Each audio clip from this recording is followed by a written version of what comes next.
Bine ai venit la Carieră 360, un podcast gândit și creat special pentru tine. Suntem aici pentru a răspunde tuturor întrebărilor tale legate de carieră, precum ce carieră să încep, cum pot să primești jobul dorit sau cum să-mi schimb domeniul. La Carieră 360 niciun topic nu rămâne de dezbătut. Welcome to a new episode of Career 360 podcast, a project Hipo.ro. Today we're going to cover a very interesting subject. I'm sure you're all going to be very happy to hear about this. And it's basically what to do when university plans don't match the labor market demand. And before we're starting, I would like to say that if you have any questions or you just want to say hi, you can always leave us a comment and we'll try to answer as soon as possible. And let's just start. My guest today is Alina Vlagea. She's a lead Pathfinder and people manager at Genpact. Hi, Alina. How are you today? Hey, Julia. Happy to be with you. Excited to have this conversation. Thank you for having me. We are too, and we're really happy to have you with us to a new episode. So tell us a few things about yourself and what you like most in your job. Cool. So, my name is Alina. I'm in Genpact. I've been in Genpact for the past 4 years. Started as a recruiter in the hiring team. Then I got the awesome opportunity to see how the operations are being run. So I took the role of we call it Pathfinder. It's a people manager's role dedicated exclusively for people needs, career growth, coaching, mentoring, and basically being there for them. And here I also told you what I like the most about my job, the fact that I get to interact with my colleagues, that I get to help them grow or overcome some challenges that they may have, as well as having some networking done in the company. The nature of the work that I do of my job allows me to create a really, really big and very beautiful network. Yeah, so, people manager. I'm happy you said what Pathfinder means, because I was sure some of our listeners will be wondering. So you work at Genpact. Can you tell us a few words about what is Genpact? Yeah. Genpact is a consulting company. We're also in the business process outsourcing domain, but we don't just stop there. We don't just take processes from our clients and do them like they did in the past. We take them, we transform them, we continuously come with solutions to improve what they were doing. We are making it faster, we're making it better. We're present worldwide on all the continents, in a lot of countries. A lot of great people working here, and we do cover various domains. So we're looking into finance, we're looking into what born in the cloud means, ITPs. So we have clients from various industries. We cover various industries and processes. And I really consider this is the place to be if you want to start your career and if you want to just develop yourself on multiple areas, because it gives you this flexibility of actually changing. It's what we do. We change. It sounds like a really interesting company. So I'm curious now, besides the business part, how would you describe in a few words the company culture? Great. So I will tell you actually what are the company values. We are looking at curiosity, incisiveness, courage, inclusiveness, and all of these four on a bedrock of integrity. So if I am to describe Genpact in as few words as possible, these 5 would be the ones. Oh, that's really nice. Courage, I like that. So because today we're going to talk about finishing university and maybe your expectations not really being matched in the labor market. Why do you think that this happens? This may happen for various reasons. On one hand, I remember back when I was a university student, I had certain expectations. I saw, I don't know, my parents or my relatives that were already working, and I had some expectations. Not all of them were matching the reality. On the other hand, we know that there are indeed companies or specific roles that actually require you to have some previous experience before actually being able to be the right person for the job. So to answer your question, I think there may be various possibilities or situations that lead to the university expectation, university graduates expectations not matching the ones of the labor market. It can be from the fact that um, I want to go, let's say I just finished university, I'm looking into a more senior role, while I still need to be a junior, an apprentice, get that experience, understand how things are being run, and then moving to a more senior one. On the other hand, it can be also maybe the expectations that once you graduate, you should know everything. And I just think it's a matter of actually getting to a common point, reaching the common ground, and making the best of the skills that you as a student accumulate throughout your studies and somehow leveraging them in your favor. Yes, I think that that is a really good explanation. And I know that um, you feel, I know when I graduated, I felt really happy. In the beginning, I was like, yes, I graduate. And then as soon that finished, I thought, oh my God, what now? Mhm. And it was very unexpected what I went through. So I'm curious, what do you think people can do maybe while they're still in the university or maybe right after they graduate so they can assure themselves like a bright career in the future? That's a great question. That's a great question. That's an advice I wish I received a few years back. What I would advise the current students to do is get involved in as many activities as possible. Do your studies, take care of your studies, pass your exams. At the same time, whenever you have the possibility to attend an event, to volunteer, if your universities have students' associations, go there. Do as many things as possible because this way you will maybe discover what you want to do in the future by, I don't know, getting in an association. Some of them have various departments, some of them have HR or fundraising, or they're organized differently. So you may, on one hand, understand what would be your career path or what your passions are. On the other hand, even if you don't get to that point, at least you will see how things are being run, how to organize something. You will participate, you will create a network. So this is, I think, my top one advice for students to do. Just get involved in as many activities and as many events as possible, because that will prepare you. When you go to a workplace, there are some exceptions. Yeah, if I studied medicine, they will obviously expect me to know the theory. Yet if I study, for example, foreign languages, these are important, and you have the base. You're able to speak that language, although there are very few jobs that only require you to know foreign languages. They may require some other skills, not knowledge, because you are trained. Yeah. Someone teaches you the things you need to know, but there are some skills that you can develop by doing these things. Nobody is expecting, let's say, a fresh graduate that comes in jam packed, let's say, on a financial activity to actually know how to read an invoice, how to issue an invoice, how nobody's expecting a fresh graduate to actually know those things.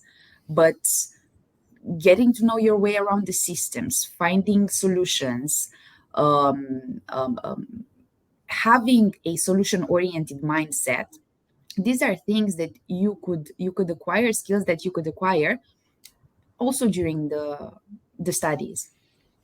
Yeah, I agree with that. I think any type of experience, like outside the university, you can get, being that organization, being volunteering, or even doing Mhm. a stage or an internship.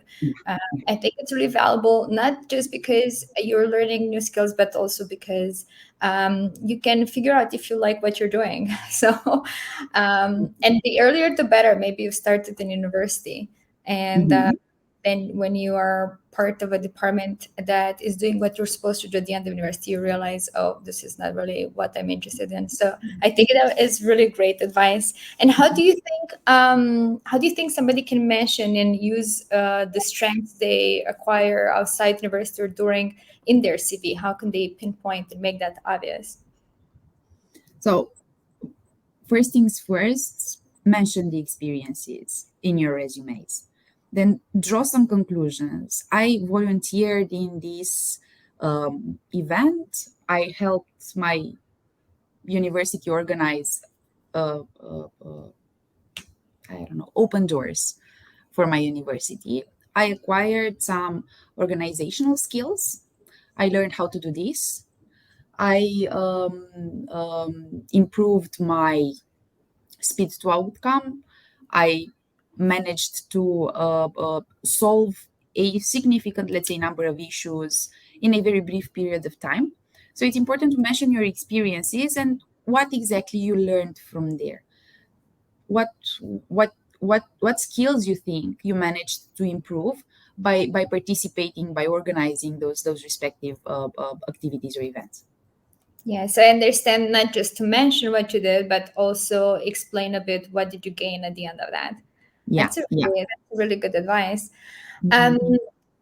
how can a candidate leverage the strengths in an interview? So let's say maybe they did the CV and it was great. They got to the interview, but in Mhm. the interview they're a bit stuck and they don't really know how they should sell themselves.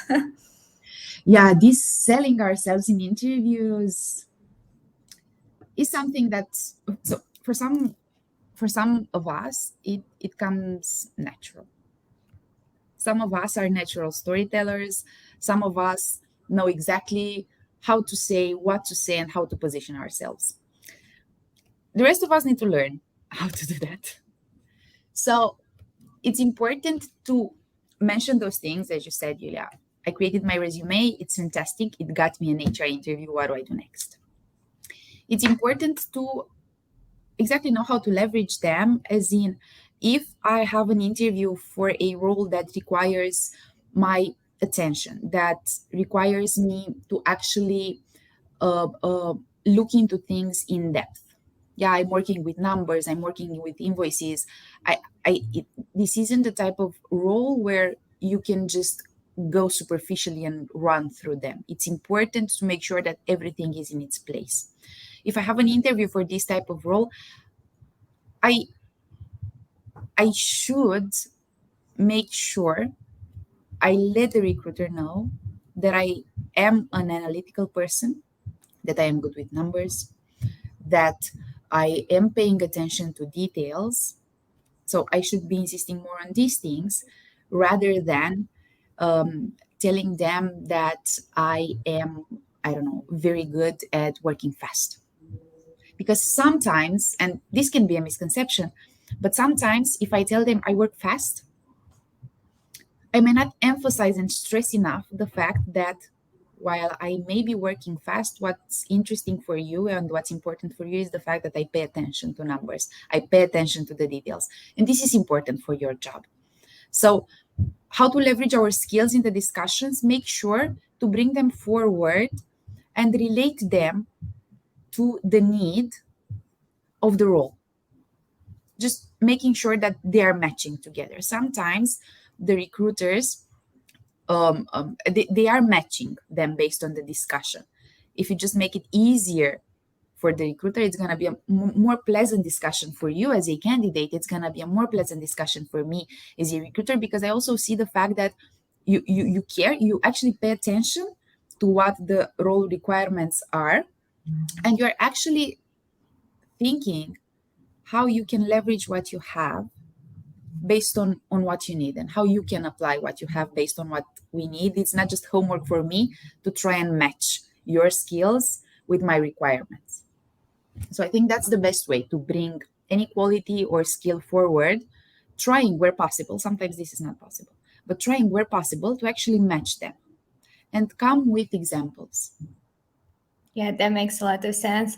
Do you think, I think a lot of people are really nervous when they get to the interview and they don't know if they should fake it, like, oh, I should act really confident and then they can look odd. Do you think it's okay to say in the interview in the beginning, I'm nervous, and then do you think this is helping the whole interaction?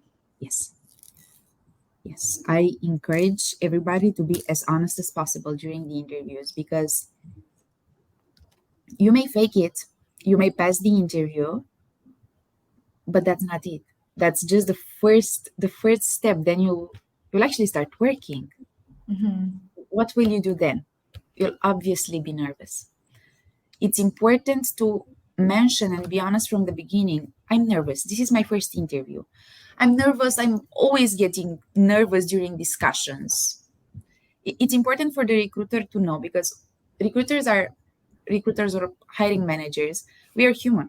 We get nervous too. I'm nervous now. We get nervous too. Yet, if I don't know that this may come from an area of maybe insecurity, lack of experience in discussions, not knowing how to sell yourself, some line managers or maybe some recruiters may not actually realize that you are nervous, because also this being nervous translates into so many behaviors. Some people are nervous, their voice is shaking, they run out of words, and you see them that they are nervous, a bit shaky, panicking. Yeah. Others, when they are nervous, they are very blunt, no facial expression, they may seem rude. They are not, they are great, just that they are nervous. So if I don't know if you're actually nervous and just see how this makes you act or react, I may not know. I may realize it may be obvious you're nervous, or I may not be able to see, what's behind. We're having interviews now online. I don't see you face to face. I don't know if you maybe, for example, poker face and just respond to two words answers. I may not know if you're fidgeting, if you're stressed, if the things are shaking around you. I can't really see it. So yeah, my advice is to be honest. There's no shame in saying I'm nervous. Hey Julia, I'm happy you have me for this interview. Let me tell you, I'm nervous because I really want this job, because I don't have a lot of interviewing experience. So please bear with me a bit until I get over them, and just go with it. We're human. It's natural to be nervous, especially if it's something that you really desire and really want to do. I agree. I think that's really good advice. And as you said, it's better to say you're nervous so people don't interpret thinking you're being rude or you're not prepared. And I think once you Mhm. say you're nervous, then people are just giving you a bit more space. Mhm. Because we're talking about what to say in an interview. Now, if people apply to Genpact, what do you think there are some unexpected skills that are valid at Genpact that they should know about?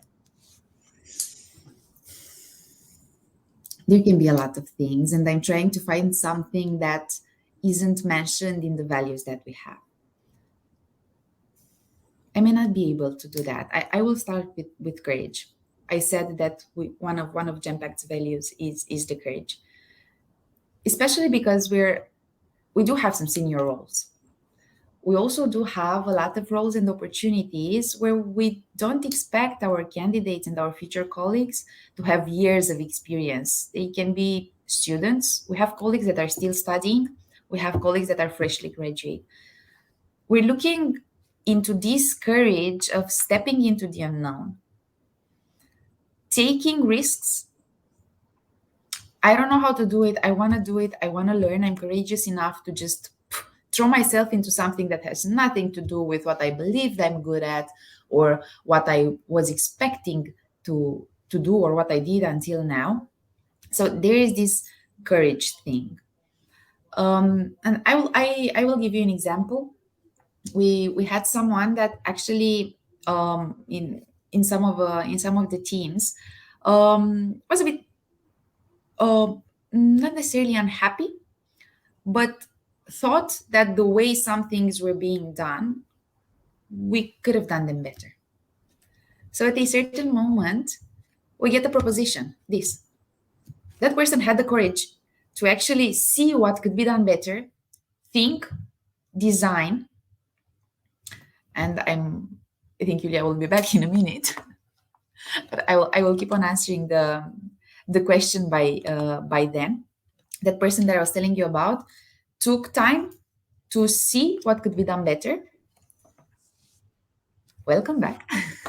Wait, I just got an error. I think I disappeared for a second, but I'm back now. You're back now. We got a proposition. That person didn't stop at we could do this differently. No, that person had the courage to come, present the idea. This is what I think would work better. I appreciated it a lot. A lot of people appreciated it. The courage to stand out, say, I like this or I don't like this that much, and not stopping there, coming with a solution.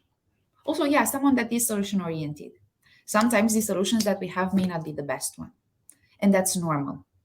I remember a few years ago, I had solutions. They weren't always the best ones. At the beginning, I got upset. Whenever I had a solution, I was so excited about it, and it wasn't the best solution. Then I realized that I was missing some information. I was missing some pieces of information, some data. And once I got to have that entire context and that 360, I realized also why my solution wasn't the best one. So it happens. You may come with some solutions. They may not be the best ones. This doesn't mean stop, don't ever come again with solutions. This just means keep on looking because you're on the right track. Yeah. If you're the type of person that finds solutions to issues and not issues to solutions, that's great. We really appreciate it. I don't think there is a single person, a single manager in Genpact that was upset when another colleague or team member came with a solution. I don't think that ever happened, honestly. Yes, I agree with that. And I like that exact having the courage to speak up, even if you're not 100% sure, might end up being a great idea, even if you're not sure. Mm. Or if it's not, next time, and then you get to learn something. So I think that's a really great point. So Genpact is participating this fall at our event, Angajator de Top. And we're really happy to have you.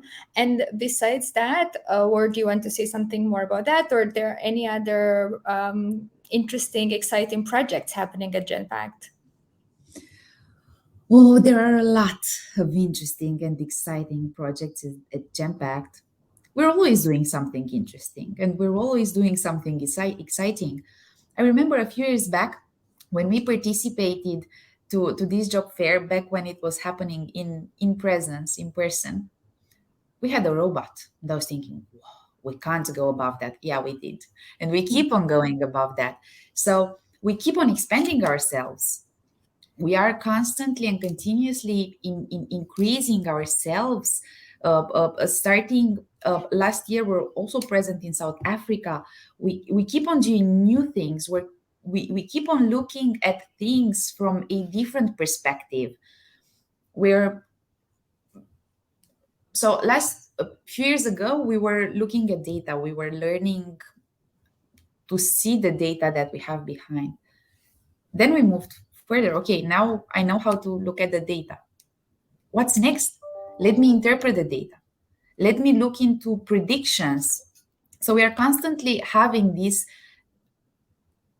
exciting activities. Some may happen at a smaller scale. Some happen at a bigger scale. And when I say bigger, I say regional or even global. We have a lot of activities, either engagement, either exactly looking into the client engagements and process improvements. So there's always some excitement happening.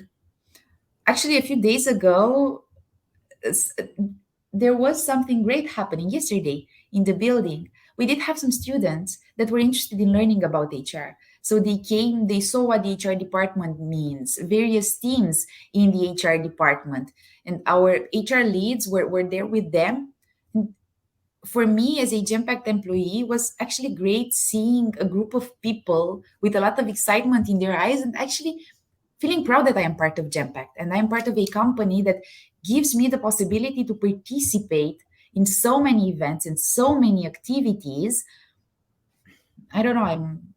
I got a bit too passionate about this, but there's always something exciting happening. I don't think I will be able to pinpoint and say this is the most exciting thing. I will be biased.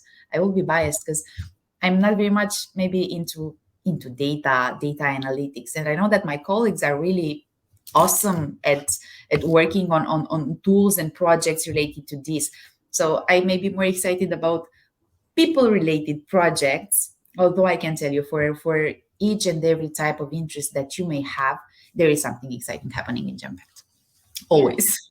This sounds really cool. And I mean, it is really exciting that we're going to have you with us in Timișoara for this edition. So I invite everybody coming to the Angajator de Top in Timișoara to visit the Genpack stand. And I mean, it does sound like there is a lot going on and a lot to learn about.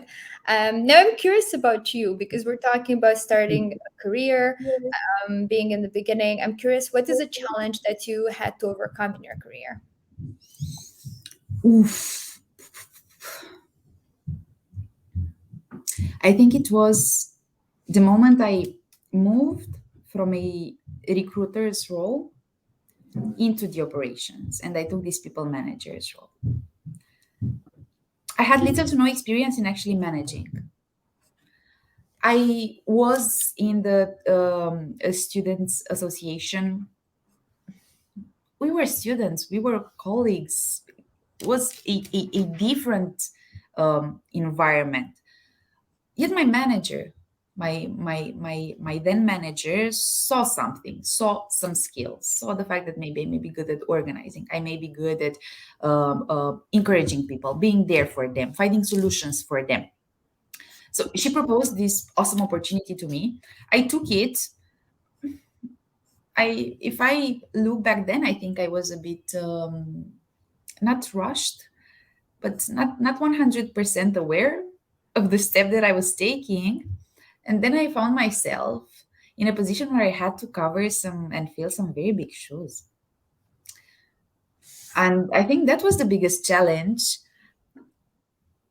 exceeding the expectations that I had alone set for myself. Learning by doing everything that a Pathfinder, where mostly we're called Pathfinders because we like to believe it's in our DNA actually to grow our people, and not just in ours, is in Pathfinders DNA. Everybody in Gempact has it. You know, once you get to a certain point in Gempact, you're actually starting in, not voluntarily, to look for colleagues. How can you help them? How can I help you grow? How can I teach you what I know? How can I make you a better version of myself when I was in your role? So that's why we're also pathfinders, because we're helping people find their career path in Gempact. I found myself in the position I had to learn by doing, learning the admin piece, learning the technical piece, learning to be there for my colleagues that actually needed me, not as a colleague but as a manager. They had some, I remember I was having some very, very intense conversations in the mirror and giving me pep talks and, analyzing and debriefing myself on what happened and establishing an action plan, as I do now, let's say for one of my colleagues that aims to reach a certain role in, let's say, 2-3 years. We're establishing an action plan. First step, second step, milestones, checking progress. I was doing that with myself. And I discovered I'm not that easy, to follow these things. So I think that was the biggest challenge that I had to overcome, this learning by doing and fighting with the emotions and feeling nervous that we were talking about earlier, because I was nervous. Whenever I had a one-on-one, I was nervous. I was even more nervous than my colleagues that were about to receive maybe feedback. I was shaking more than they were. So that's what I managed to do. And what actually helped me do that is realizing that, yeah, we may, I may be people manager. Some of my colleagues may be client managers, account leads, yet we are all working in the same company and we are all human. I have so many things to learn from you. You have things to learn from me. As long as we understand the fact that we are human, we are working and aiming to reach the same goal, the only obstacles that we may have can be fixed. There isn't anything that cannot be fixed. I felt that back then. This is the end of the world. I'm not going to be able to do it. What did I do? Things can be fixed with the right mindset and with the right attitude and awesome colleagues near you. Things can definitely be solved.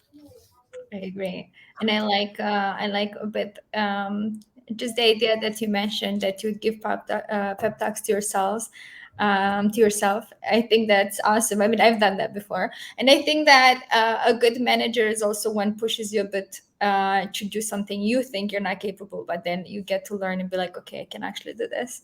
That happened with me even with this podcast. In the beginning, I was like, no, I can't do this. But once I started, I was like, okay, now I'm gonna learn and I'm gonna do it. To end today's episode, do you have maybe one advice for people that are now starting their career? Take care of yourselves. Looking at everything that's happening right now, the global context, globally at European level, just try to take care of yourselves.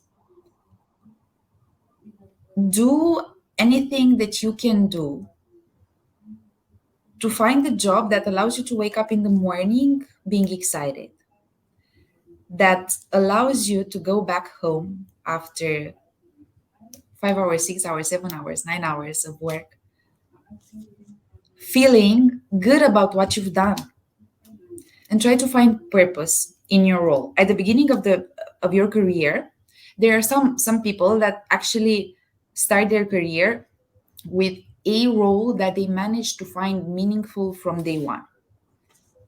Some of us, when we started, maybe we found ourselves in a position where we didn't really understand what's the purpose. So what am I doing here? I'm working at a company with 100 1,000 employees. So what am I doing here? Find and do anything that you can to find this purpose and work towards your goal. Set some goals. Try to make them realistic. I'm not saying it's impossible to reach a manager's role after you've only worked for 3 years, 2 years. This is not impossible. There are very, very few things that are impossible. Try to make them as real as possible. Set up a plan. Go mathematically if you want, or just go with the flow. Whatever works for you. I am positive that there is an ideal job for all of us, and we can all reach that point where we're actually happy. I wake up in the morning and I'm excited. What am I doing today? Oh, I'm doing this. Awesome. We come home after a day of work, or if we're working from home, or if we are working from anywhere, because that's also something very, very awesome that I love about my job. I can work from a lot of locations, and not just me, but new colleagues in Jampact have this possibility as well. You shut down your laptop, you just disconnect, where you don't feel exhausted. You feel good. You feel you still have energy to hit the gym or go do some shopping or cooking or cleaning or whatever it is that we do in our personal life. I think that's the most important advice. It's pretty hard to follow, actually. It's easier said than done. Yet there is a moment when we need to learn how to compromise, but don't oversell, don't undersell yourselves. Get to know your worth. This worth, you may know it from the beginning, or you may get to know it after a certain period of working. And ask for feedback. Feedback is awesome.